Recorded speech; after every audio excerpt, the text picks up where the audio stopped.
Good morning. આપણે આગળના દાખલાઓ તરફ જોઈ લઈએ. 248/13. તો આમાં આપણે માલિકી ગુણોત્તર શોધવાનો છે. તો સૂત્રનો ઉપયોગ કરી દઈએ.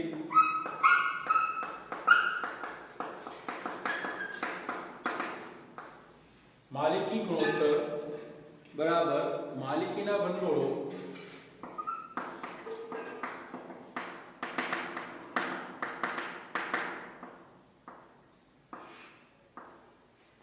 ભાગ્યા કુલ મિલકતો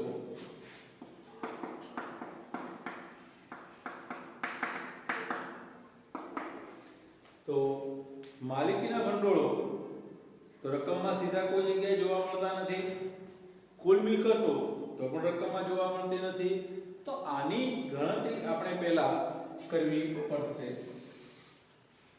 હવે અહીંયા વિદ્યાર્થી મિત્રો માલિકીના ભંડોળો આપણે બે રીતે ગણતરી કરીને પ્રાપ્ત કરી શકીએ છીએ.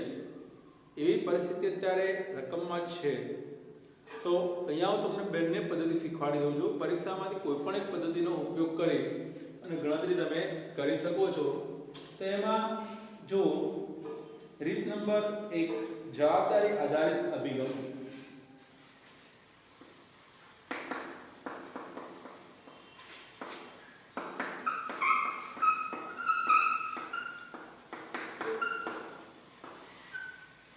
જવાબદારી આધારિત અભિગમમાં આપણી પાસે જે આંકડાકીય માહિતી છે એનો ઉપયોગ કરી દઈએ. તો ઇક્વિટી શેર મૂડી 12 લાખ,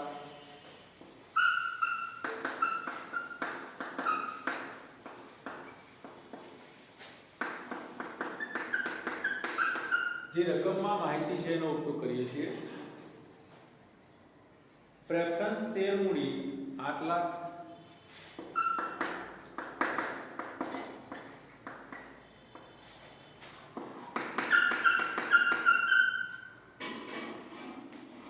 ત્યારબાદ અનામતો અને વધારો 4 લાખ,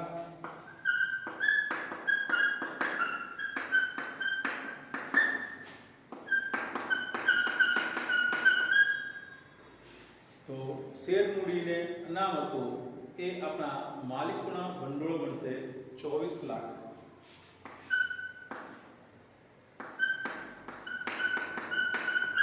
આઠ 4 12 24 લાખ.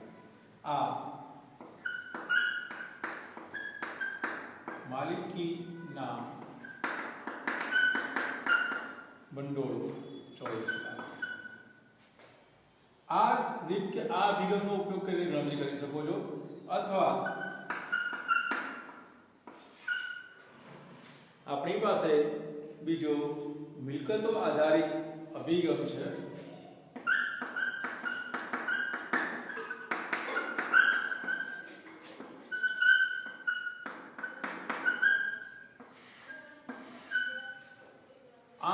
પદ્ધતિ પણ ઉપયોગ કરી અને આપણે રકમને પ્રાપ્ત કરી શકીએ છીએ જો બેલેન્સ શીટ કમ્પ્લીટ બનતી હોય તો.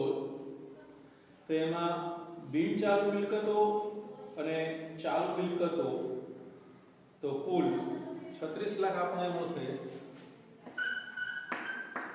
બિન ચાલુ મિલકતો એટલે કે કાયમી મિલકતો આપણી પાસે છે 12 લાખ,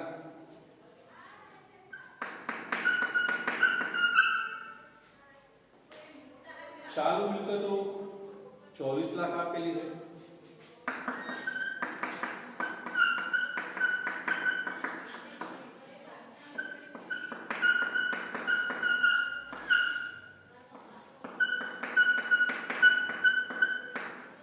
લાખ એની પણ આપણે જરૂર છે.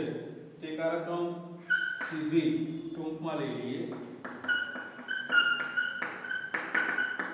કુલ મિલકતો આપણે શું છે આની અલગ ગણતરી કરવી ન પડે. કુલ મિલકતો 36 લાખ.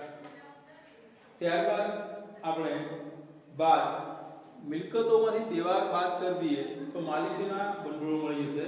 બાદ બિન ચાલુ જવાબદારી ચાલુ જવાબદારી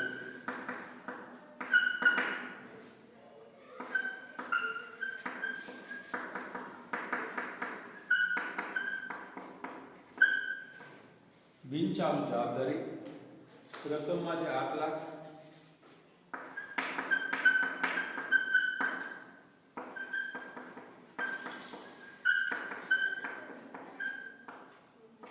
ચાલુ જવાબદારી છે આપણી પાસે 4 લાખ,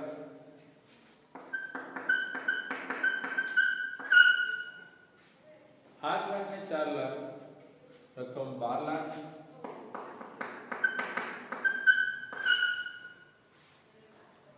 મિલકતોમાંથી દેવા બાદ કરી લઈએ 36 લાખમાંથી 12 લાખ બાદ કરી લઈએ તો આપણને રકમ મળી 24 લાખ। તો 24 લાખ એ પણ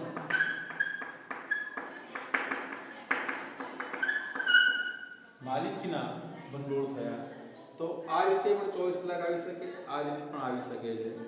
આ જવાબદારી આધારિત અભિગમ છે, દેવાની આધારિત, અને આ મિલકત આધારિત અભિગમ છે। હવે આપણે એને સૂત્રમાં મૂકીને ગણતરી કરી લઈએ તો માલિકીના ભંડોળો 24 લાખ,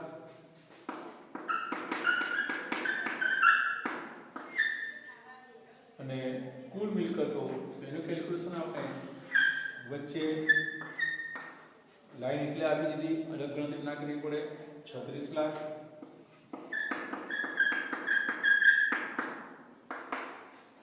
તો 24 લાખ ભાગ્યા 36 લાખ 0.67,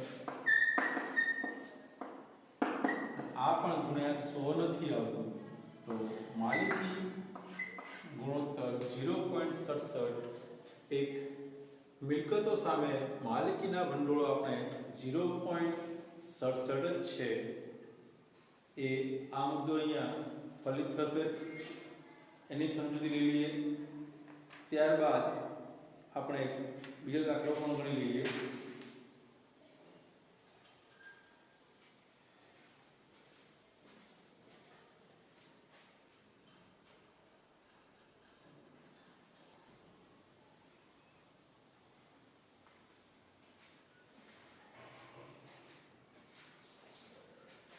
હવે એક 15મો દાખલો, સ્ટોક ઉથલો કે સ્ટોક ચલન દર। એક્ઝામ્પલ 15, સ્ટોક ઉથલો કે સ્ટોક ચલન દર, સોલ્યુશન ડાઉન છે, સેટ થઈ જશે। ચલો એમાં આપણે સ્ટોકનો ઉથલો ગણવો છે કે સ્ટોક ચલન દર ગણવો છે, તો એ સરેરાશ સ્ટોકની સામે કેટલી વખત ટર્નઓવર થયું છે એની માહિતી આપે છે। તો એનું સૂત્ર લખી દઈએ, એને લગતી ગણતરી આપણે કરવી પડશે। તો ગણતરીમાં જોઈ લઈએ જે વિગતો પ્રાપ્ત કરવાની છે તે, તો આપણી પાસે વેચાણ 30 લાખનું આપેલું છે,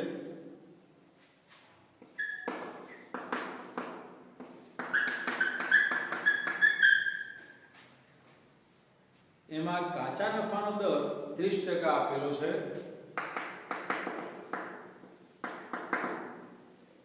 તો 30 લાખના 30% 9 લાખ,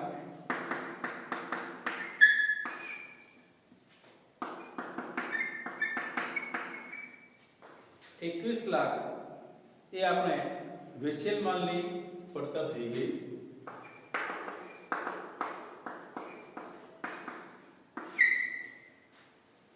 બીજો મુદ્દો છે કે સરેરાશ સ્ટોક પણ આપણે ગણવો પડશે।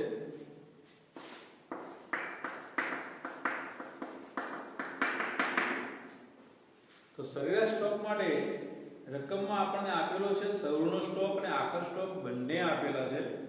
જો સૌનો સ્ટોક ના આપેલો હોય અને ફક્ત આખર સ્ટોક જ આપેલો હોય તો આખર સ્ટોક જ એ જ સરેરાશ સ્ટોક બની જશે। તો સૌનો સ્ટોક વત્તા આખર સ્ટોક ભાગ્યા 2,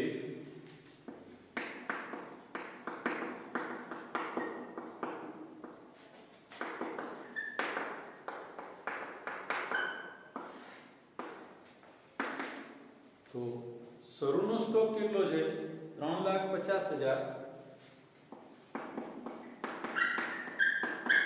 આખર સ્ટોક 2,50,000 ભાગ્યા 2 3.5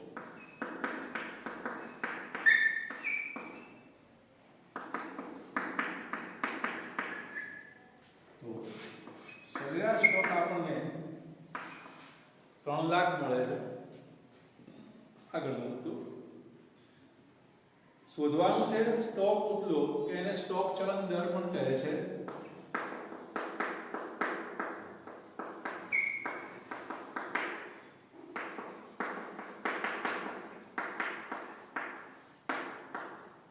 આ પરીક્ષામાં કોઈ પણ એક શબ્દ વાપરેલો હોય તો એને સમજી લેવો.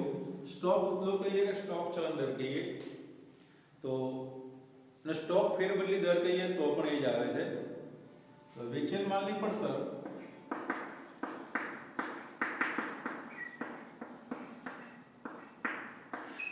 ભાગ્યા સરેરાશ સ્ટોક વેચેલ માલની પડતર 21 લાખ સરેરાશ સ્ટોક 3 લાખ. તો સ્ટોક ચલન દર કે સ્ટોકનો ઉથલો કેટલો મળે છે ટકાવારી નહીં પણ આમાં ખાસ ખબર રાખજો વાર કે વખત લખાશે એટલે 7 વખત અથવા શબ્દ તમારે કયો વાપરવાનો વાર. આ બેમાંથી એક શબ્દ વાપરવાનો, કોઈ ટકાવારી નહીં કે બીજા કોઈ જેમ કે પ્રમાણ નહીં. તો સ્ટોકનો ઉથલો 7 વખત આ ટર્નઓવર થતું રહે છે વેચાણમાં માલનું એ કહેવા માંગે છે. આના બાદ તમે 16મો દાખલો અને 17મો દાખલો જે છે એ પણ ગણી શકશો. 17મો અત્યારે હું ગણાવી દઉં છું. 16મામાં પણ સ્ટોક ચલન દર જ છે પણ એમાં જે અગાઉ એક દાખલો ગણ્યો હતો એ રીતે વેચેલ માલની પડતર શોધવાની છે. સર્વનો સ્ટોક ખરીદી, ખરીદીના ખર્ચા અને મજૂરી એ પણ ખરીદીના ખર્ચ છે. એનો સરવાળો કર્યા બાદ આખા સ્ટોકને બાદ કરીને વેચેલ માલની પડતર શોધીને સરેરાશ સ્ટોકના સૂત્રનો ઉપયોગ કરવાનો છે. હવે એના પછી દાખલો બીજો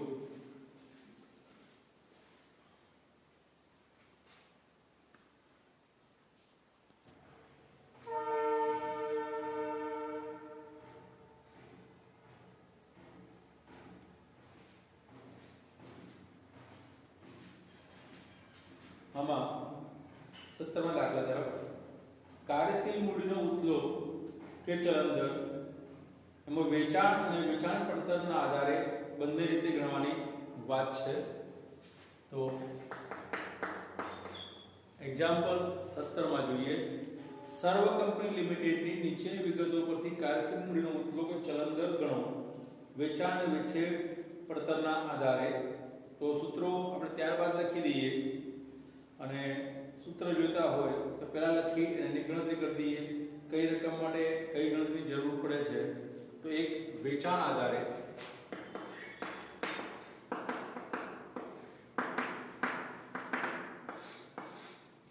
વેચાણના આધારે આપણે કાર્યશીલ મૂડીનો ઉથલો ગણીએ તો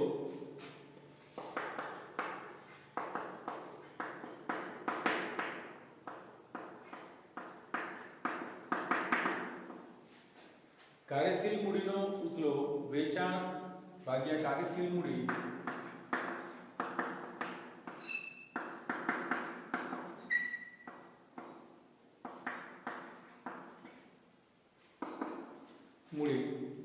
તો વેચાણ રકમમાં છે તૈયાર જોઈ લો નથી, કાર્યશીલ મૂડી છે નથી, તો બંને ગણવી પડશે. તો ગણ્યા બાદ જ ગણતરી કરી શકીશું. બીજી છે આપણી પાસે વેચાણ પડતરના આધારે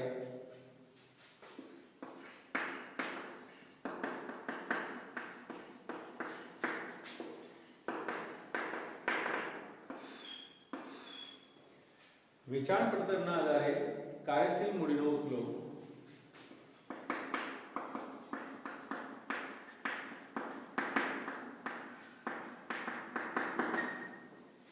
વેચાણ પડતરના આધારે કાર્યશીલ મૂડીનો ઉથલો તો વેચાણ વેચેલ માલની પડતર ભાગ્યા કાર્યશીલ મૂડી.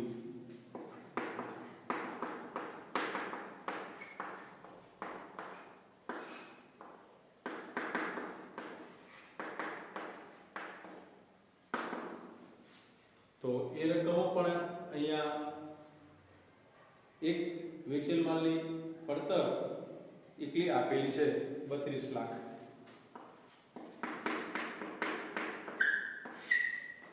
તો સૂત્રમાંથી આપણને ફક્ત વેચેલ માલની પડતર રકમમાં તૈયાર છે, બાકીની ગણતરીઓ આપણે જાતે કરવી પડશે. તો જરૂરી ગણતરી જ્યાં પણ દાખલો ગણતા હોય એની ઉપર નીચે નજીકમાં જ કરવી.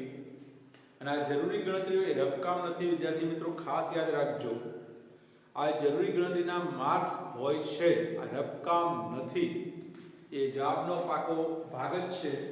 તો આપણે પહેલા શોધી લઈએ વેચાણ. તો વેચાણ બરાબર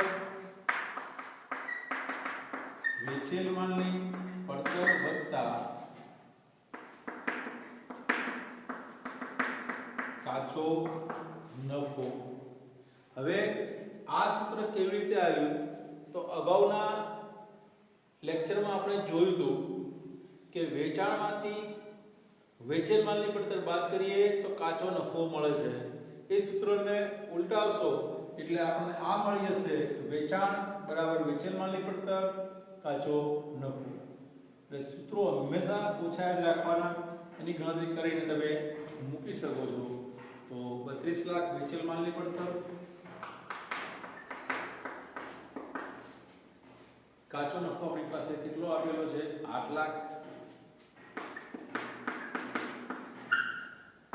તો 32 લાખ અને 8 લાખ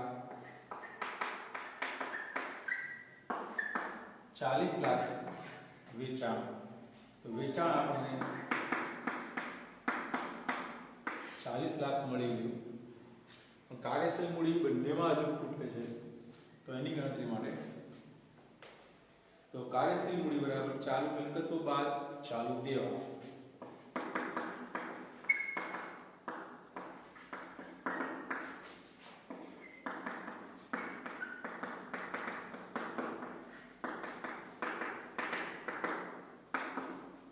તો ચાલુ મિલકતો રકમમાં કેટલી છે 5 લાખ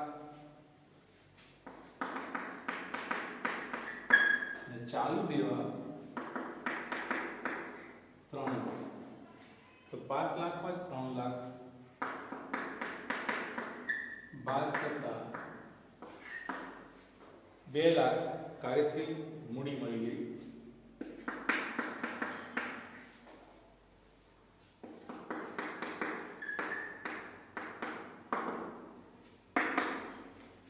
આમાં પણ જોઈ લો, કોઈ જગ્યાએ ગુણાકારમાં ટકાવારી કશું છે નહીં. આમાં પણ સ્ટોક ચલણ દરની માફક જ. તો 40/2 20 વાર કે વખત શબ્દનો ઉપયોગ કરીશું આપણે. અલગ અલગ જગ્યાએ અલગ શબ્દો આપણે. અને અહીંયા 32/2 તો 16 વખત. તો કાર્યશીલ મૂડીનો ઉપયોગ વેચાણ પડતરના આધારે 16 વખત ટર્નઓવર થાય છે અને કાર્યશીલ મૂડીનો ઉપયોગ વેચાણના આધારે 20 વખત પરિવર્તન પામે છે. એટલે કાર્યશીલ મૂડીની જરૂરિયાત એ પ્રમાણે રહે છે. ત્યારબાદ હજુ આપણે 2 દાખલા રહે છે, તો એમાં એકાદ લઈ લઈએ. તો દેવાદારનો ઉથલો કે ગણતરી.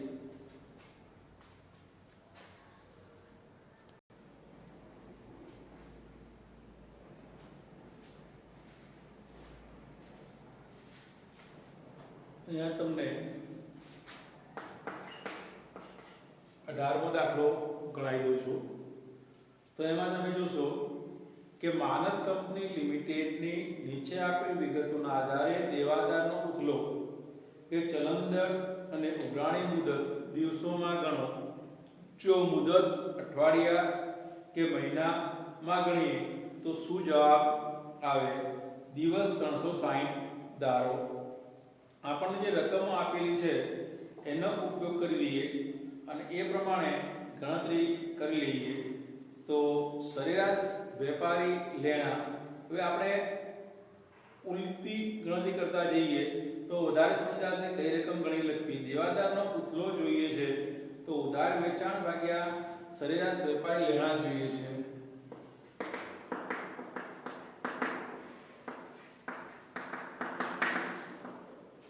દેવાદારનો ઉથલો દેવાદાર ગુણોત્તર જે છે એ ઉધાર વેચાણ ભાગ્યા સરેરાશ વેપારી લેણા.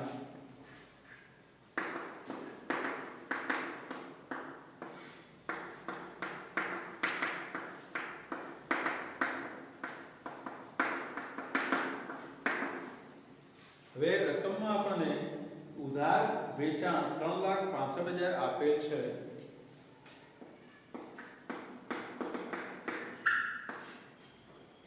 અને સરેરાશ વેપારી લેણા આપણે ગણતરી કરી નક્કી કરવા પડશે. તો સરેરાશ વેપારી લેણા માટે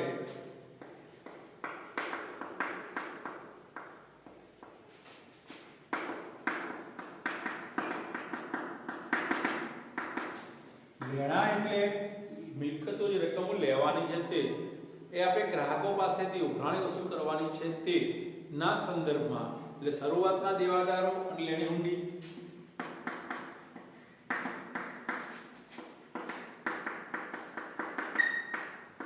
પ્લસ લેણી હુંડી વત્તા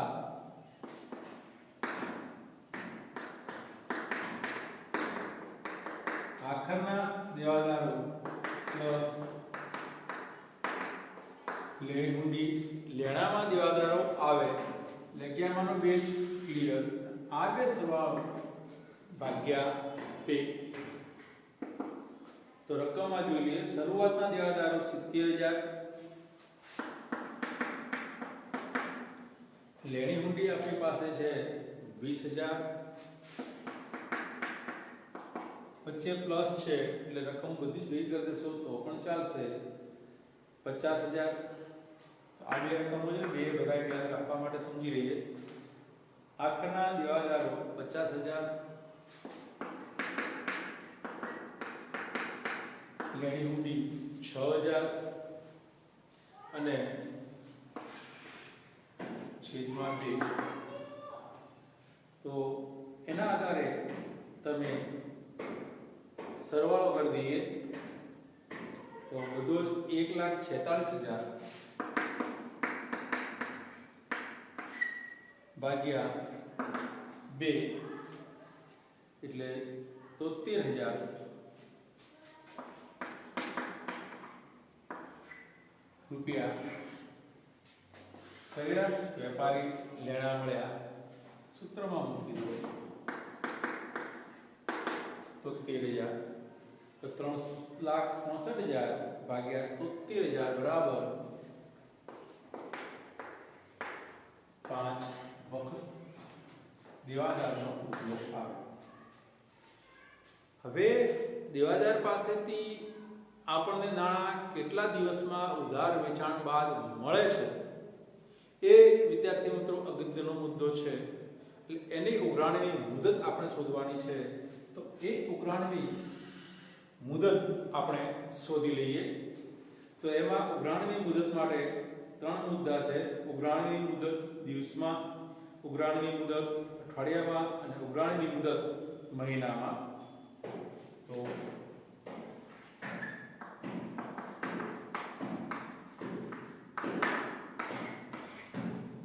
પહેલી જ ગણતરી દિવસમાં. તો 300 વર્ષના દિવસો કેટલા? 360 અને દેવાદારનો ઉથલો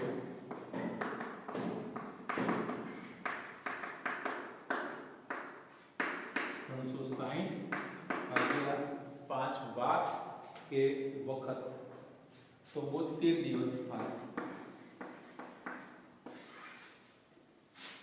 દિવસોમાં ઉઘરાણી જોવા જઈએ આપણને નાણાં 72 દિવસમાં ઉધાર વેચાણના મળી જાય છે. હવે આગળ મુદત જો તમે અઠવાડિયામાં જોવા જતા હોય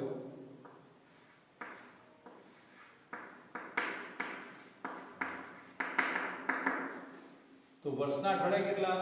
52. તો અઠવાડિયામાં ઉઘરાણીની મુદત જોઈએ તો 52 અઠવાડિયા ભાગ્યા દેવાદાર ઉધલો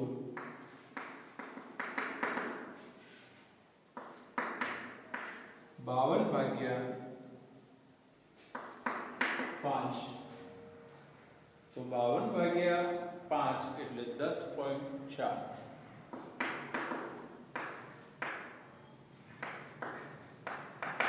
અઠવાડિયા. જો અઠવાડિયામાં સમજીએ તો 10.4 અઠવાડિયામાં આપણને મળી જશે. હવે 10.4 કરી 10 7 70 દિવસ, અઠવાડિયામાં 7 દિવસનો 40% રકમ, 2 દિવસ 70 ને 2 72 દિવસ આવી જાય. હવે દિવસોમાં આવી ગયા, અઠવાડિયામાં આવી ગયા, મહિનામાં મુદત શોધવી છે તો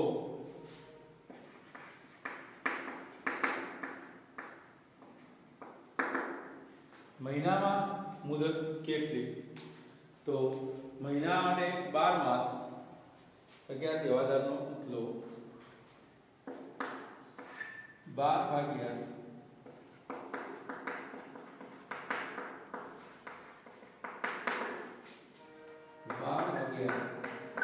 5 કેટલા મહિના થાય? 2.4 મહિના.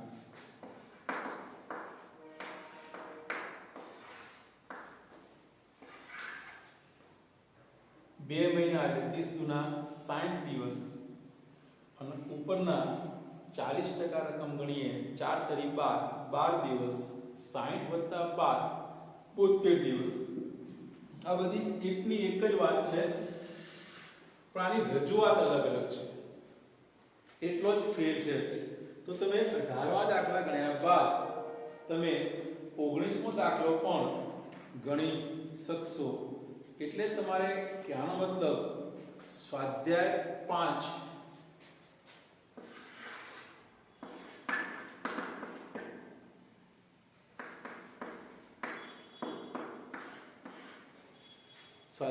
5 તમારે પાકા ચોપડામાં આખું લખવાનું છે. એમાં લખવાની પદ્ધતિ માટે ખાસ સમજી લો, જે દાખલાઓની શરૂઆત થાય ચોથા દાખલાથી 19 દાખલા સુધી ના મોટાભાગના સારા વિશિષ્ટ દાખલા મેં ગણાવી દીધા છે, એ તમારે ગણવાના રહે છે. અને ઓબ્જેક્ટિવ જે નાનું છે 1 ગુણ 2 ગુણનું ડિટેલ લખવાનું છે. મોટા જે પ્રશ્નો છે એમાં ફક્ત ગાટા અક્ષરો લખવાના છે, વધુ ડિટેલ લખવાની જરૂર નથી. પણ એના બદલામાં તમે સારાંશ, યાદ રાખો, પ્રકરણ સાર, એવા મુદ્દાઓ આપણે કઈ કઈ જગ્યાએ ક્યાં છે તમને બધા સમજાયેલા છે, એનો ઉપયોગ કરી અને લખશો અને સારી રીતે તૈયારી કરતા રહેશો એવી અપેક્ષા. ધન્યવાદ, આભાર.